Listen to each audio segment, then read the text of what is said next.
Masechet Sotah Daf Kaf Chet. We're going to be analyzing the first sections of the Mishnah. The first section that said that just like the bitter waters evaluate the suspected adulteress, the Sotah woman, so also they evaluate him, Otah. We'll discuss who is Otah. Is it the husband or the suspected adulterer? Because it says ubau ubau, we're going to ask, is that because it says this word twice or because of the extra vav? And then the second clause says, just like the woman becomes prohibited thereafter to her husband, meaning after seclusion, she cannot be with her husband anymore, so too she becomes prohibited to the suspected adulterer. And here also because it says nitme'a v'nitme'a, and again here we're going to ask, is it because of the doubled word or because of the extra vav? We're going to explain that the B here agrees with the same law, and he says because it says the word twice, since the B says that we learn the law because it says the word twice, must be Rabbi Akiva says this because of the extra vav. So let's see the Gemara inside. Oto liman ilema leba'al ba'al my aved. So who is Oto? We know the bitter waters evaluate the her, but who is the man? So if you say, let's say it's the husband. Well, the husband, what did he do? Right? He's just sitting at home. Why does he need to be evaluated? He was not involved in this in the seclusion. He actually just was one that warned his wife not to seclude. And maybe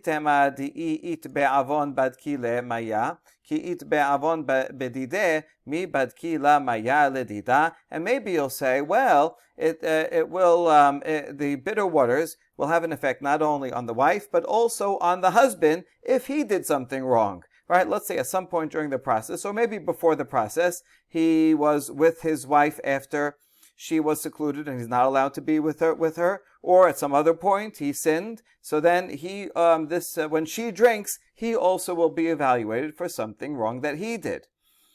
So we can propose that, but that can't be, because if he does have a sin, if the husband himself is not perfect and he himself committed adultery, or he was with his wife after she was a Sotah, then the bitter waters have no effect at all, not even on her. As we say on the Braita v'hatanya, v'nika ish me'avon v'haisha hi tisa et avona. Bizman sha'ish menuke me'avon, hamayim bodkim et ishto, and ha'ish menuke me'avon, and hamayim bodkin et ishto. The pasuk says that the man will be clear of iniquity, and the woman shall bear her iniquity. So we learn from here, we're comparing the two, that when the husband is clear of iniquity, only if he is blameless, then the waters will check her. But if the husband himself is not blameless, and now he's accusing his wife, so he's kind of being hypocritical, then the waters will not evaluate her. So if the husband did something wrong, then the bitter waters will not work at all, not even for her, and certainly not for him. Therefore, we cannot be talking about the husband when it says Otah. Rather, ve'ela la bo'el litni kidikatan esefa keshem shasura la ba'al kach asura la bo'el. If the word bo'el, if the word Otah is referring to the adulterer, then how come the Mishnah is not clearer? As it is in the second clause. In the second clause it says a Sotah is prohibited to the Baal and also to the Bo'el. It specifies Baal and Bo'el. So if it's talking about Bo'el, why not in the first clause say that, the waters will check not only her, but also the Bo'el? By saying Otah, it sounds like it's talking about the husband and not the suspected adulterer. And the answer is leolam la bo'el. V'reshai de tana ota tane oto sefai de tana baal tana bo'el. It's simply stylistic. In the first clause of the Mishnah, since it mentioned the wife as Otah, so it mentions the adulterer as Otah. Whereas in the second clause, since it's talking about who she is prohibited to, and she is prohibited to the Baal and also to the Bo'el, so since it referred to the obvious one as Baal and also to the Bo'el, so it's in parallel.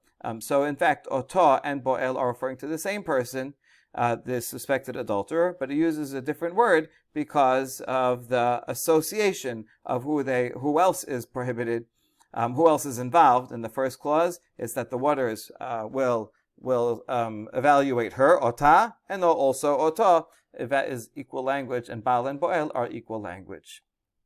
Okay, good. So now, Rabbi Akiva in that first clause learned it from Shneimar Uba'u Uba'u. So we ask, Ibaya lehu, Uba'u Uba'u Ka'amar, or Uba'u Uba'u Ka'amar. Is Rabbi Akiva learning it from one instance of the word Uba'u, and it's you could learn one from the word itself and one from the extra vav, or is he learning it from the two instances of the word Uba'u? We're going to see in a second, actually, this word appears 3 times. So is it the extra vav or the repetition of the word? So let's see. Tashema keshem shasura labal kach asura laboesh nitme'a v'nitme'a. In the second clause, teaches that the wife is prohibited not only to the baal, also to the boel, because it says nitme'a and v'nitme'a. So you see, well, hold on. That's also not clear, because there also that word appears more than once. Is he learning it from the extra vav or from the repetition? Nitme'a ka'amar or nitme'a ve'nitme'a ka'amar. What does Rabbi Akiva mean in the second clause? Is it the repetition, nitme'a, or from the extra vav? So he will figure it out. Tashema midikatani sefa. Rabbi Omer shene pamim maburim parasha v'nitme'a echad labal ve'echad laboel meklal Rabbi Akiva v'aveh kadaresh. Because in the next clause in the Mishnah, it quotes the opinion of Rabbi Yehuda Nasi, who explicitly says that we're learning it from the derivation of the doubled word shnei pa'amim. And since it says this twice in the parasha, one is for Baal, one is for Boel. And Rabbi is in contrast with Rabbi Akiva. He's not saying the same thing. He's brought as a machloket.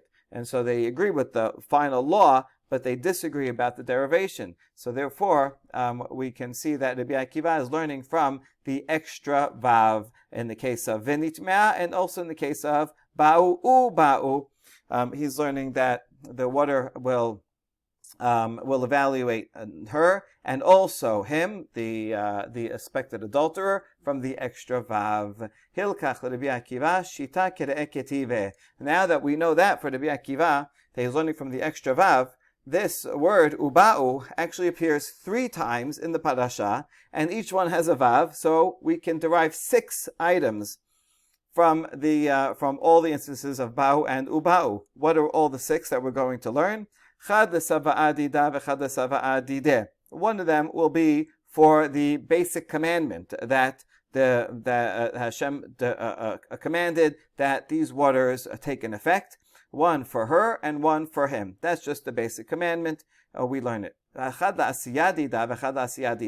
second one is for the actual execution of this of the ceremony, right? Where and how one actually does it. So one's the general command, one is the actual doing it, and the last one, chadli di'adida v'chadli di'adida. And last one is for the information, the fact that the Kohen has to tell her, he has to verbally explain to her the process that's going to happen.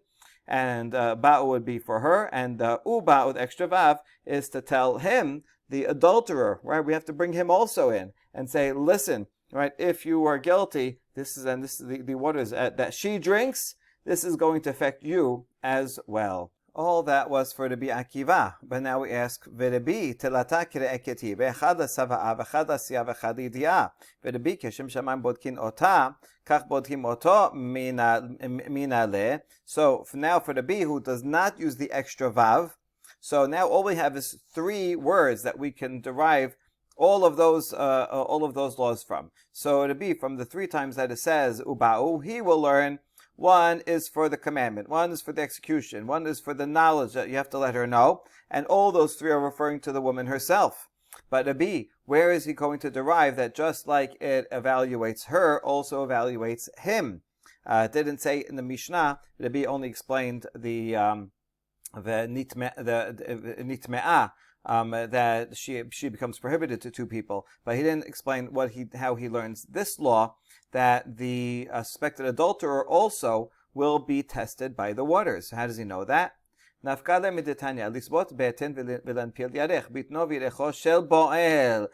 he derives it from this pasuk, is quoting a braita, that the bitter waters will cause the belly to swell and the thighs to fall away. It doesn't say whose. So it just says beten and yarech. It doesn't say bitna or yerecha. Therefore, we say this is referring to the body of the boel. He will feel those very same effects in his belly and his thighs. And then we challenge that and say, well, how do you know that's talking about him? Maybe it's talking about her belly and thigh. There's another pasuk that says it in the feminine. So clearly that's talking about her belly and thigh that will swell and fall. So she's already taken care of, so this extra pasuk is talking about him. Okay, good. So the other pasuk that does not say it in feminine, it just says the word itself, there's no pronoun, right? It doesn't say bitno or bitna, must be talking about him. But we challenge, v'idach, hahu, ve'idach, and Rabbi Akiva. What is he going to do with these pesukim?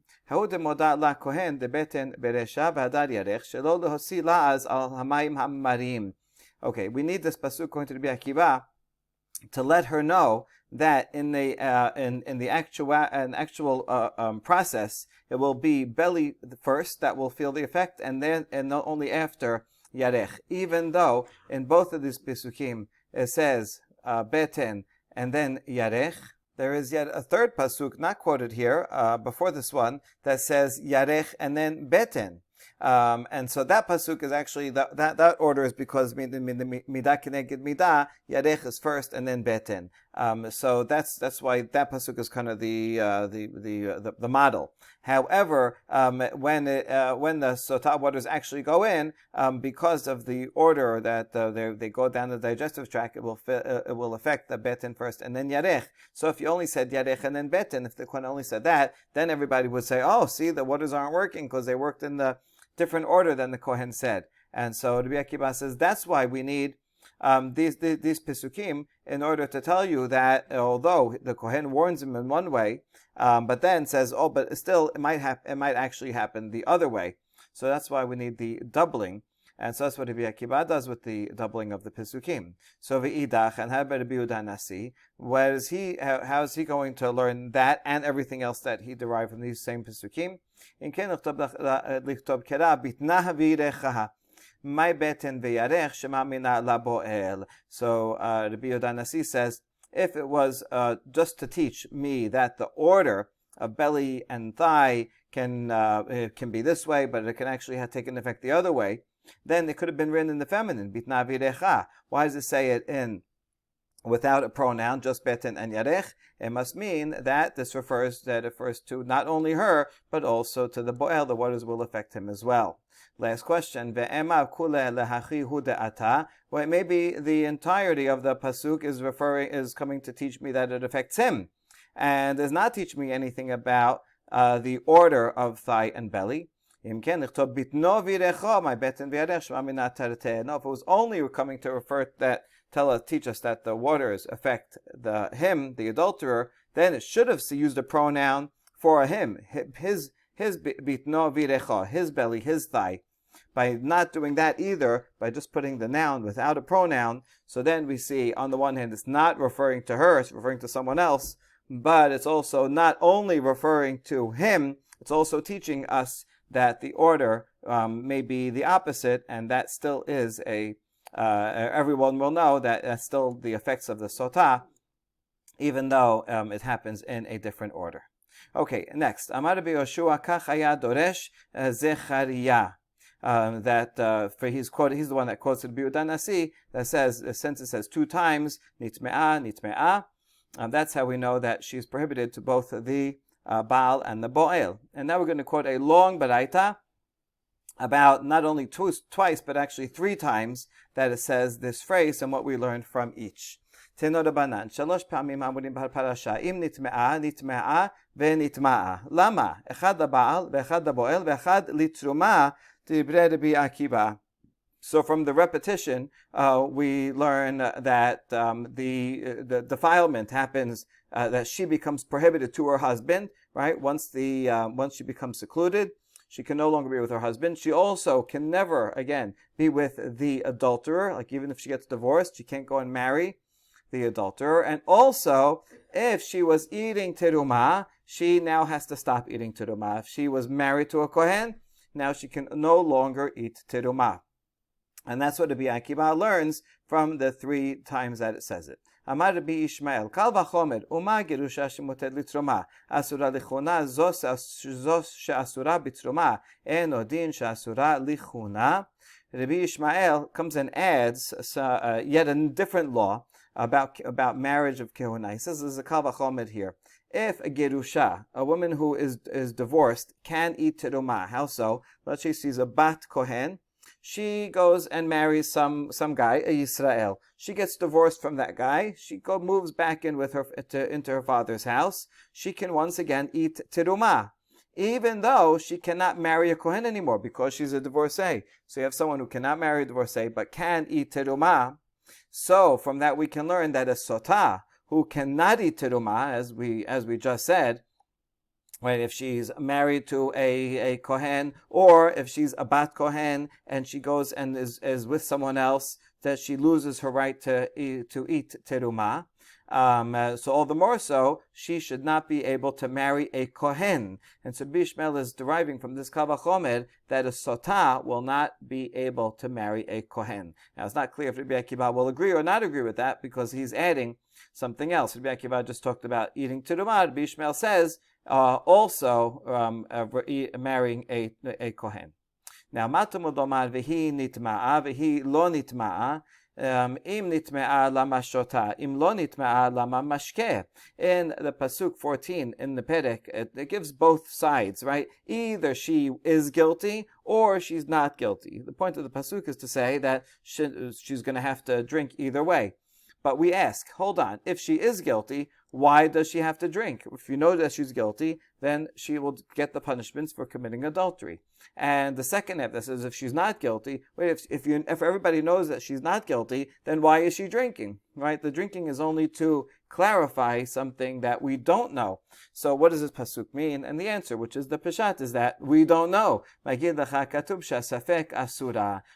in safek. We're not sure if she sinned when she secluded with this guy or not, and therefore the pasuk teaches that while she is in a state of uncertainty, she is prohibited from being with her husband. That's the whole point. That's why she has to drink. If she was allowed to be with her husband, then they wouldn't have to do anything at all, because nothing would change. The point is that if she wants to clarify her status so that she can go back and be with her husband, then she will have to drink. And so that's precisely because we don't know which side of the doubt is the truth. Mikana tadan le sheretz. And now we're saying we can learn, Braita is continuing, we can learn a law regarding sheretz, one of the 8 sheratzim, that if they're dead, they impart impurity. Ma sotah shelo asaba shokeg kemezid, ve'ones kerason, asaba safek kevadai. Regarding sotah, the law is not the same if she's shogeg and mezid or ones as ratzon. If a woman commits adultery by mistake, not knowingly, or is forced, is raped, then she does not have the effect. She's not guilty as when she does it on purpose and knowingly. And nevertheless, even though we do make those distinctions regarding safek, even though we're not sure she committed adultery, she's still prohibited to her husband as if she for sure sinned. Okay, so that's the one side.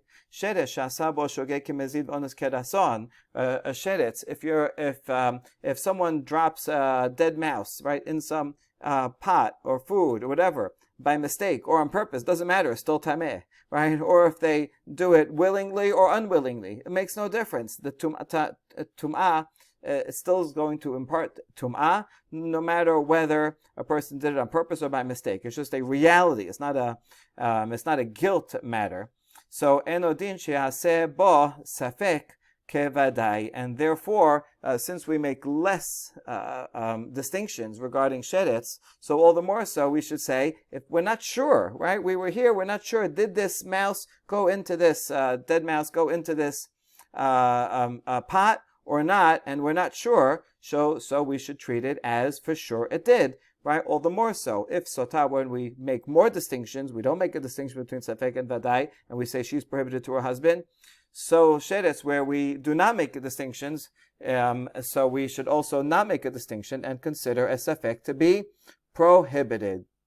Braita continues further. Makom shebata, Ma sotah reshut hayachid, avsheres reshut hayachid. Okay, now in what domain are you going to assume that a doubt is prohibited?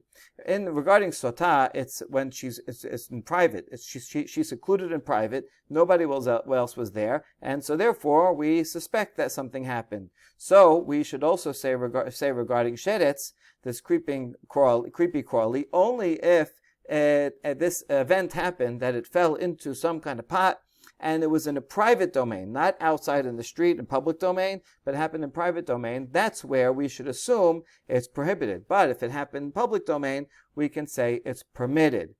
Further, so in